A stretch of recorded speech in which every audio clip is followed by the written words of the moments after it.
Hello, hello, this is Cara. We are on day 95 of the 100-day project, and I had a request to make faux postage stamps. I don't think I've ever done this one either. Is that crazy? I mean, this is like a big popular thing, and I don't think I've ever made them. So, I am kind of taking the idea that Roxy Creations, I'll see if I can find the video, did. And I'm going to show you two different ways, one with a die and one without a die. So, all right, let's jump in. I made a few before I started recording, just to kind of play around, see what I had in my stash, that kind of thing. This is a fussy cut flower, and this is a fussy cut bird. So the books, I pulled those from. This one is the wildflower book, and then this one is awesome with the birds. I love this paper. Isn't the shiny paper. It's like a regular kind of book page paper. Let's see if I had another one. Nope. Okay, so if you don't have a die, you will need scissors. I think pinking shears would be okay-ish, but if you have the Friskers paper edgers or something similar, I think I got these off of Amazon, and they come in a package with different styles. I'll try and find it and link it below. Okay, and then I went through some of my things and, stamps and dies that I have. I pulled this one out, and I've been using this London one. This is from Elizabeth Craft Design. Correspondence from the Past 2, CS 325. And it has faux stamps here, and this one is great. I just think, yeah, those would work. So there's that one. And then I pulled out CS 324, Correspondence from the Past 1, and there's another circle stamp here. Even approved would work. These would work. If you just want to stamp the date, those would work. And here in this stamp set, you can make your faux little envelope cover as well, which is really cute. Okay, and then Stampers Anonymous. I have Holiday Postmarks, CMS 323. And this is a great one. Now let me take it out. This is a great one. This one's upside down. If you wanted to make Christmas stamps, this would work. But I think these little bits are perfect. And then I have this one,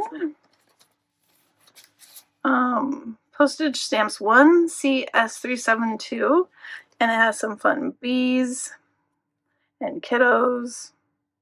So that one's fun for everyday. Airmail, 79 cents. Yeah, cute. And then this one, which I have 2 stamps out of, so I was using these. This was the wiggly lines I was using before I pulled out the Elizabeth Craft stamp set. And this one is Correspondence, CMS 225. And I have a couple more. This one, if you wanted to make itty-bitty postage stamps, like actual postage stamp size. Words are hard. Stamp Collector, CMS 338. And then, I think lastly, yep, I have CS 382, December postage. So these would be great if you were making Christmas. A couple of them aren't Christmas, and this bird would be cute as a focal image. So there's that. Okay, and then for the die set, I used, is this one I used? Is it? Yes, yes, yes. Okay, this is Everyday Elements from Elizabeth Craft Design. It's by Annette Green. And what is it called? Postage stamps right here, 2026. I used my Sidekick, so I didn't use the biggest ones, but I did make stamps this size and the smaller size. So I die cut this larger one and then the larger frame. You can see here in the samples, you could layer up to have 2 different layers. I just did one. Okay, So I think if you have any of those in your stash, this will be great. And then you can make some little faux postage stamps as well. Okay, so I use Book Page. And here, let me show you a couple other ones I've already made. I have this one for travel. You don't have to use Book Page, but I think it was kind of fun to give some text behind it. Also got that idea from Roxy Creations. This is a fussy cut from the little book. So these are the ones I've already kind of glued together from the die set. So I die cut the outside and then the border on the inside. This one I used some ledger. This one is, and this is from the neutral kit and this is from the pink kit. And then this is actually just a paper bag that I glued. Okay, and let me show you. Oh, and here's another one. This is the die, and then that's the die for the stamp. But let's say you don't have a stamp, but you have those scissors. I'm going to take your background, whatever you want it to be. Where are my other scissors? And I'm going to cut out so I don't have this border.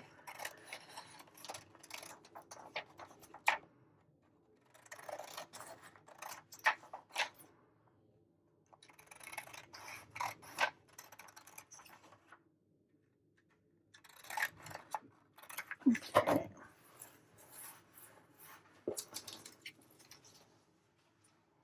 And then you can decide what way you want your stamp. If you want it vertical, horizontal, and you're just going to cut a rectangle as big or as small.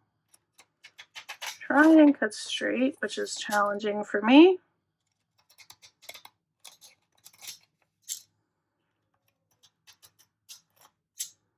Oops, let's go a little bit. It's getting stuck on the paper. It's not wanting to cut that direction. All right. And then, once you've cut this part out, get those little bits, then you want to, oh, here's my dog. Fine. And then you want to put your layer piece. So I'm just going to cut around my stamp, and then I'm going to rip. And then this will make my inner layer smaller than my stamp. And it gives it a nice organic feel. You could trim it and have it look more like the die. I think this is kind of fun. And then that would go here. I want to ink up my edge.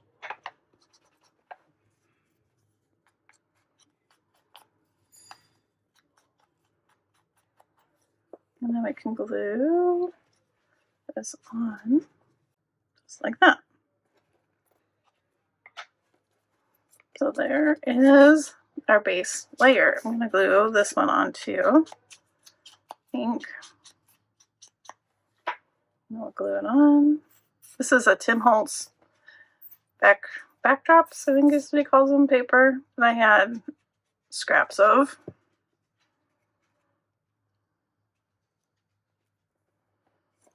Okay, so now we have a bunch of pieces ready to go.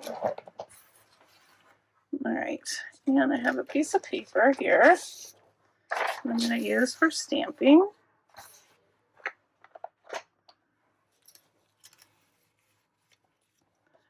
And you can do the stamping first and then put your focal image, or like this one, I did my stamp after.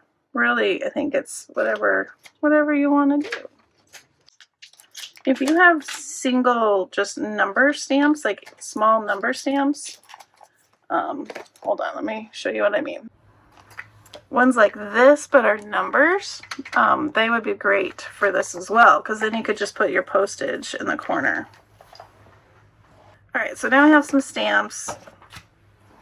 I have some focal pieces that I've fussy cut. I have a couple butterflies. I have a bird. These are $49 at Market. This is from the other day. Okay, so I'm going to do a couple where I stamp first and then stamp after. And then we can kind of see which we prefer. So, this over here. Cara. So let's see. Let's stamp that like that.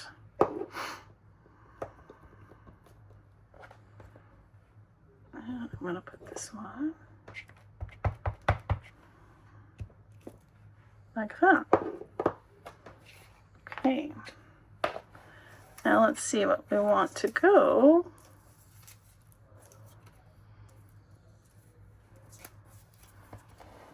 Yellow's kind of fun. The yellow bird.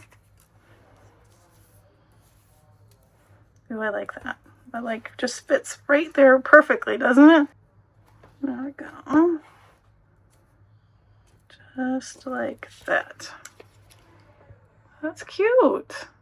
What do you think? I think that's really cute. Of course, we could ink our edges.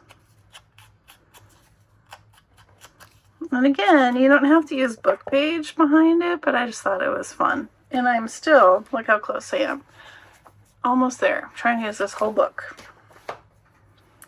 It's taken me a while. Let's see.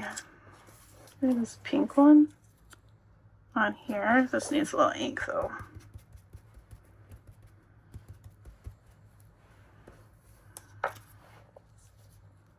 This one I'll glue and then stamp after.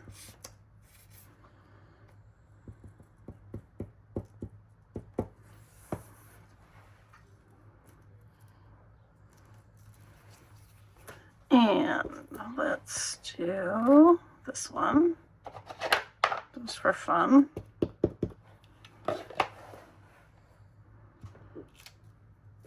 Cute. That's cute. These are just quick, fun little stamps. All right, let's see. We have this butterfly.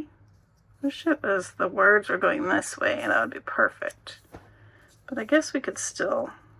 Let's stamp first on this one. And then glue this on. I'm going to ink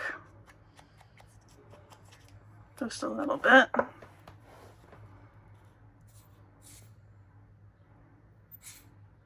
Our air conditioner is making me nervous. we do not need it, knock on wood, to go kaplooey. But it's sounding like it's working really hard. And that makes me really nervous. I like this yellow guy right here.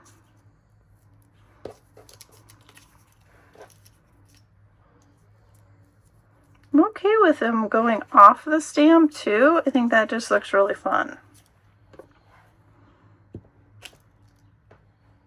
Well, that's no good.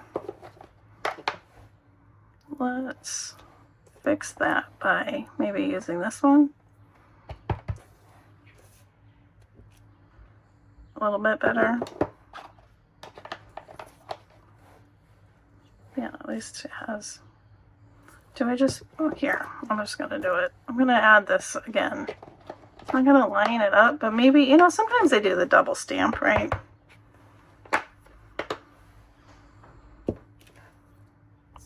Yeah, that's okay.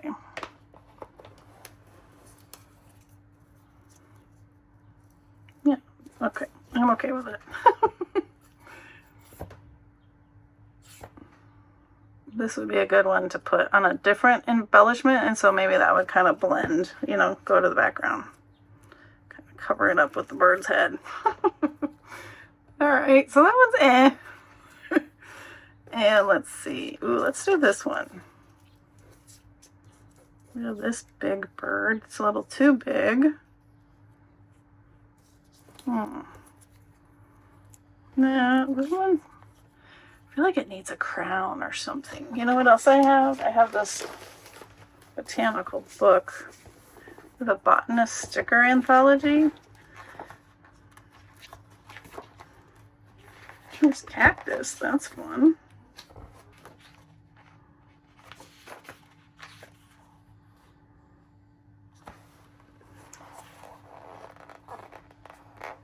Oh, this big old flower. Ooh, or this one.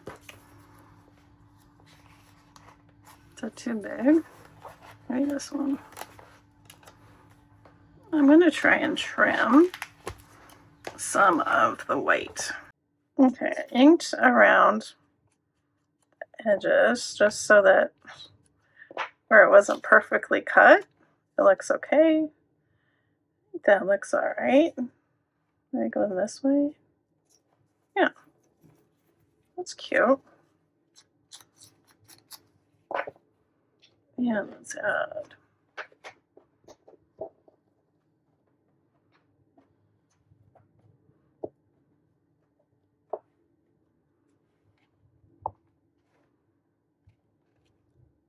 Yeah, I like it. Cute. All right, then we have a smaller one.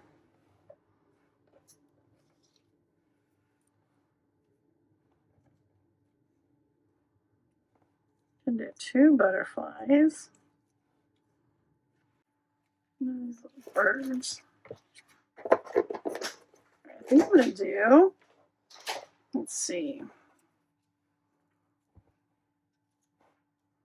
maybe those on the brown background. I think that's cute.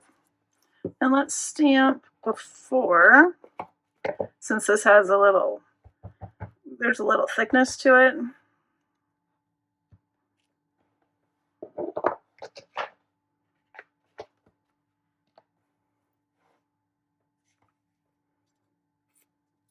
So, 4th of July, can you believe it? It's right around the corner.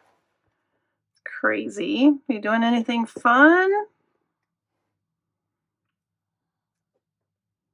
My sister-in-law is coming to visit. She's coming before 4th of July and then heading up to Taylor to visit her mom, my mother-in-law. That's where Kayla, my daughter, stayed. So she's going to go up there for the 4th of July. We decided this year we're not going to go up there. Our dogs freak out with the fireworks. They really, really do. I've tried giving them medication and all sorts of stuff, and they just are nuts. And in Taylor, Arizona, they have this thing. It's kind of silly. I probably talked about it last year after we got back. But I don't know what the actual name is, but they do an anvil. I don't know if we call it an anvil launch or an anvil, I don't know. But the anvil that the blacksmith, use to like bend metal. Not official, I don't know. Well, they light it. They put not sure how they do it, but I think they put some like gunpowder or something on the ground, put the anvil on top, they light the gunpowder, and the anvil goes like 4 or 5 feet in the air and makes this really loud banging noise. This starts 4th of July at 4 a.m. 4 a.m. And they do it on the hour until, I want to say, 2, 4, something. I don't know. I mean, it seems like it goes on forever. And we were thinking, oh, well, we'll just bring the dogs up here and there won't be a lot of fireworks. They won't be too nervous. It'll be fine. Oh my goodness. Taylor's a small town, and they start this anvil parade maybe a block from my mother-in-law's house. Like, it's really close. And so every, I want to say half hour, I don't know, some crazy amount of time, they're lighting this thing and you hear this huge boom, right? Oh my gosh, the dogs. They were so nervous. It was worse than fireworks. It was so bad. Yeah. It was hilarious to go watch. So my husband and my kids were like, yeah, no thanks. I don't care to see an anvil blow up. So they slept in. I need something else for this one. This is not, I don't really like that one. And I don't know about that one. So let's see if I can talk and do this at the same time.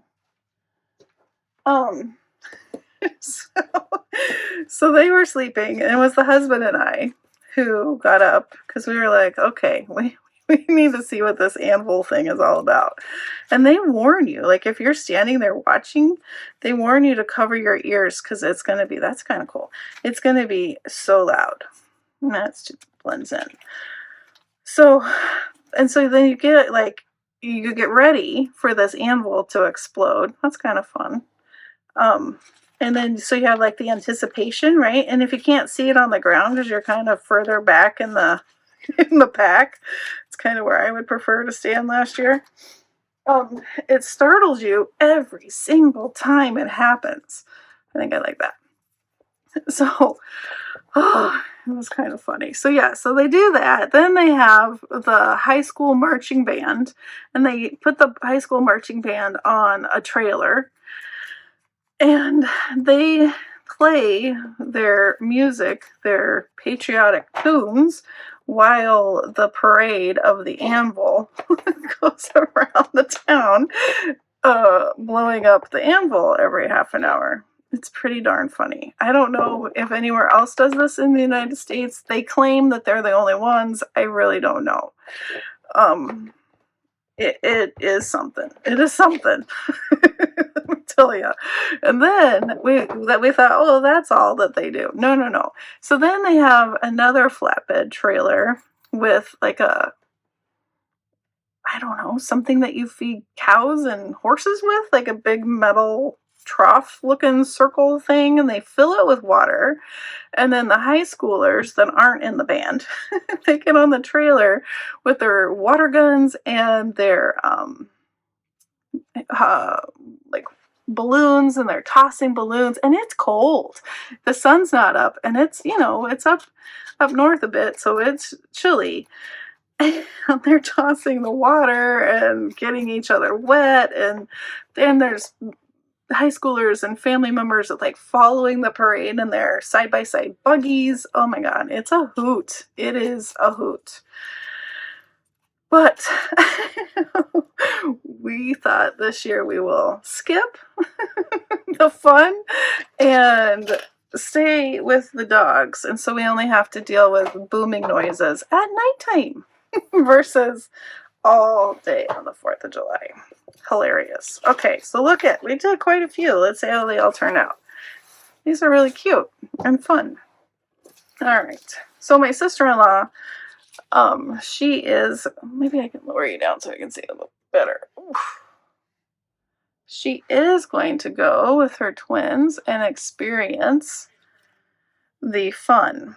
Oh, husband just brought ice cream home. Yay, that's fun. So let me show you these. Really quick. They turned out really cute. Let me know in the comments what you think. Those are fun and super easy if you have a die or if you don't. They're really cute. And check the link if you want to see. They're, like I said, I found these on Amazon. All right. Let me know what you think in the comments, and I'll see you tomorrow. Have a wonderfully crafty day. Bye-bye.